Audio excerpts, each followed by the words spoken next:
The backlash became a demand this week for the Florida Department of Education to rethink and redo parts of the new African American history standards that led to national debate, with much of the focus on just one line in the 40 pages of curriculum that benchmarks how slaves developed skills which in some instances could be applied for their personal benefit. Those are the verbatim words. Critics erupted at the possibility students would be taught there was an upside to the American atrocity of slavery. The Department of Education doubled down this week, insisting that is not what the curriculum says and not what it does. This has been interpreted to mean slaves benefited from slavery, and that is not the standard at all. What this is saying is, this is not the story simply of victims who withered in the face of oppression, but rather the story of a resilient people who responded to their oppressors in an adaptive manner, utilizing every resource at their disposal to resist the inhumane nature of the bondage they were in. That was the department's social studies director explaining or clarifying the intent of that at the summer seminar on all the new standards held in Miami-Dade this week. We talked to a number of teachers there who weighed in with varying perspectives, as you might expect in this state at this moment. Today, we get a firsthand perspective from one of the 13 people in the work group who wrote the standards. Dr. William Allen is Emeritus Dean and Professor of Political Science at Michigan State, former chair of the U.S. Commission on Civil Rights appointed by former President Reagan, and volunteered on that work group. Dr. Allen, we are grateful for your time today and hopefully your candor. It's a pleasure to be with you. So we spoke earlier in the week. There have been developments daily on this.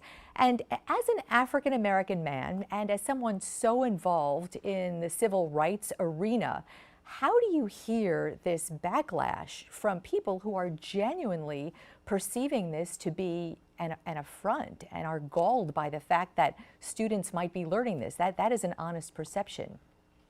Well, there's an easy example by which I can show you how I hear it and perceive it, and the fundamental error that's involved in people's discussion of it. I'm a Floridian. I was raised in Fernandina Beach, which of course was segregated, and I was educated in segregated schools. If I said to you I had an excellent education, you would be mistaken to think that segregation was responsible for my excellent education. When I speak of my excellent education, I'm crediting my teachers and my classmates, my colleagues, not segregation. But under segregation, I had an excellent education from which I benefited. That contemporary, modern day example is no different than what the curriculum is saying about 150, 170 years ago and more. That coping mechanisms are part of every biological organism's portfolio. And in human beings, those coping mechanisms have to do with resilience, intelligence, industry, fortitude, determination. To say, therefore, that people who were held in slavery were not deprived of their humanity, it ought to be intuitive to every intelligent being. And that is, of course, what the new standards in Florida have said. So the new standards are probably more than 40 pages long. And if they're on our website for anyone to go in, it's a public record, you can read them. And it does really go through a very comprehensive look at pre-slavery, slavery, post-slavery, and to suggest that it is not comprehensive just is not factual. However, this one line, the words personal benefit, to me, seem to be what's perceived as an affront, as an attempt of turning something positive about an American atrocity. So instead of fighting about it and digging heels, which seems to be happening, why not revisit the language and not change the lesson you're trying to impart, but change the wording of it in a more collaborative way. Why not? Well, you know, Ms. Milberg, I could accept one modification, and that is a modification that referred to personal and community or social benefits. Because, of course, it wasn't just the individuals who benefited, but this entire nation ultimately benefited from it. And that could have been expanded. But anything that would deny benefit deriving from human exertion, even under the extreme conditions of oppression, would be false and it would be dehumanizing. The idea that you should not speak of people making whatever utilities they could in the circumstances in which they found themselves to their own use and benefit is dehumanizing. You might as well say they aren't capable of doing anything, because that's what you end up saying. You're saying slavery is so complete, so thorough, that no person held in slavery retains his or her humanity. Well, these curriculum standards can't say a thing like that. And I would hope that no one in Florida would want them to say a thing like that. So prior to this particular curriculum, which isn't being taught yet, I think it's next school year when it finally bubbles up into the classroom. What's different about that than might be being taught now? Because teaching about enslavement in public schools, it's taught every year, maybe not as Yes. formally, but there is curriculum in Florida schools. So what would be the difference? Here's the critical difference. And I'm so glad you asked that question, because it's critical not only in Florida, but in the entire country. This is the first standalone set of curricula standards for teaching African American history. Florida is a path breaker in this regard, and is setting a standard that people ought to rise to rather than trying to find some way to evade. We have to confront the reality that understanding our past requires two things fundamentally. One is learning from the past in the words of the past, the way people experience the past. Secondly, learning from the past in a way that surfaces the fundamental humanity. Because unless we retain our sense of fundamental humanity, whether we're talking about the Holocaust or slavery or anything else, we lose sight altogether of any worthwhile justice or any worthwhile objectives that might be pursued. I can't imagine anyone would argue with that concept. And since you brought up Holocaust education, Florida does have Holocaust education. Yes. There is no benchmark, no curriculum in the Holocaust education that might suggest that people who were in concentration camps learned any skill or benefited from anything that they might have taken, even though there are stories of resilience and cunning from the camp, the people who were interred. Wouldn't that be apples to apples to put something in that curriculum as well? And I can imagine the backlash there as well from especially this community.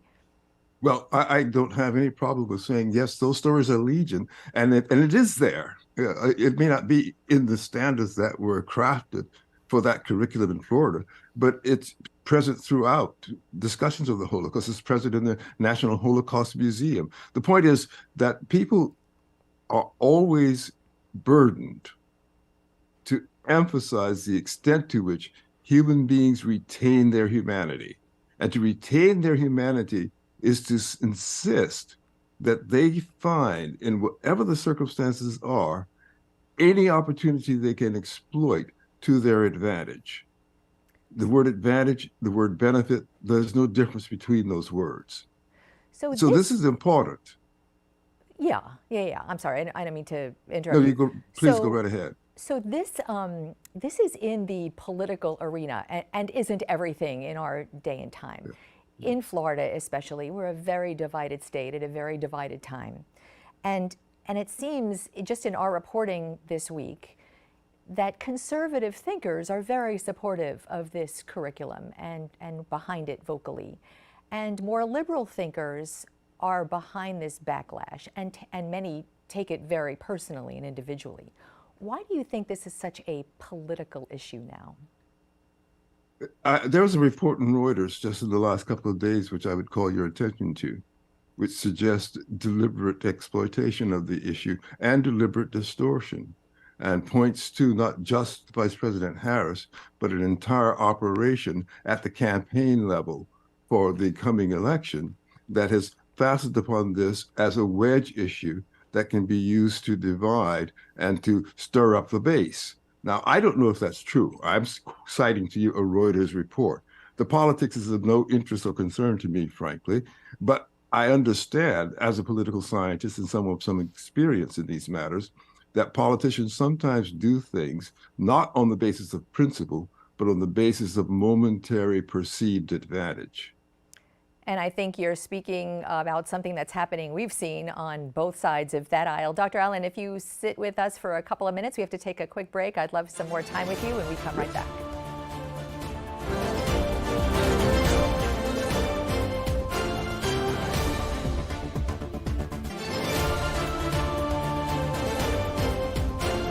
We are back with Dr. William Allen, who is one of the 13 people on the work group that wrote Florida's new African American history standards, now so much in the news. Dr. Allen, I know that your time on this work group was as a volunteer. I wanted to talk a little bit about the process of the group, and maybe you'll take us a little bit behind the scenes of how that went. And I want to start with this question. This work group, this whole writing of the standards, was specifically so that this curriculum could comport with Florida's new laws, framing race education and sex education as well, but for our purposes today, race history. And in the new law, there are words that describe how no lessons can make a student feel guilty or feel shame. That's not verbatim, but that's the concept in the new law. And I wonder if that was top of mind as you and your group were writing this. Was that line in the new law very important or a priority of sorts for you to fit everything into? Certainly not. We were, of course, referred to the new legislation because our existence was mandated by the new legislation. And therefore, I assume that people in general were familiar with that and other portions of the language in the statute. But there was no point in my recollection, and it's on public record, so I can speak about this. There was no point at which anyone ever made reference to trying to avoid offending someone's feelings. And let me give you one clear explanation of why that might have been, which also applies to the way people are reacting to the published standards. A soundly educated human being knows the difference between inference and implication. And inference is what one imagines a statement to mean. And implication is what the statement intends, conveys. So the difference between inference and implication means precisely that no one can foretell or preclude inferences. Now, with regard to implications, there was no attempt whatever to imply anything that has been attributed to these standards in the current discussion. The work group that did this was arranged, I think you mentioned, was arranged specifically to do this task. Yes. So the first thing I did when I started to report on this whole thing, as most of us do, we hit Google, lay the net and see what we could find. And the state has an African American history task force made up, and it's a venerable task force, been around for years. And that has been the task force that has, I guess, guided or suggested what goes into, until now, Florida's curriculum. And that was appointed by the Education Commissioner, which has been a conservative for the past decade, 2 decades here in Florida. So why was a new task force necessary? Well, I can't answer that question. As you know, I responded to a general appeal. I didn't inquire into the motivations for constructing a separate work group. But we all know from general practice, historically speaking, that sometimes having dedicated task forces proceed far more directly with less bureaucratic inertia to accomplish a purpose. This happens at every level of government throughout the world. And so it's not surprising to me that someone who was determined to act expeditiously and get a job done wanted to get it done with a clear focus, laser-like intensity, rather than get lost in a maze of traditional practices. So the 13 people, including yourself, were all volunteers responding like you did to this call.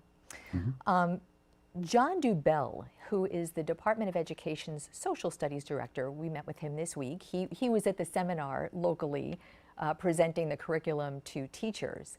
And he was telling me he was in the room when your task force finished writing this curriculum and was very proud of the accomplishment and actually applauded, is what he described. And now in the news, this week actually, bubbling up in the news are reports that some people on that task force were actually opposed to this specific line we're talking about and some other things. No names given, sourced as anonymous. Do you know what to make of that? Was there opposition in that room with you? I know, yeah, I know precisely what to make of it. As I think I've told you before, the record of the deliberations is completely public. It's recorded. There are transcripts as well as audio-visual. Anyone can research that. No one will find any statement of that kind of opposition, period.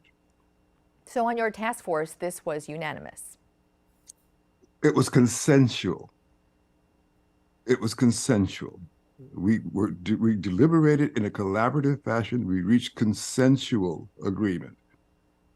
We were not following parliamentary procedures.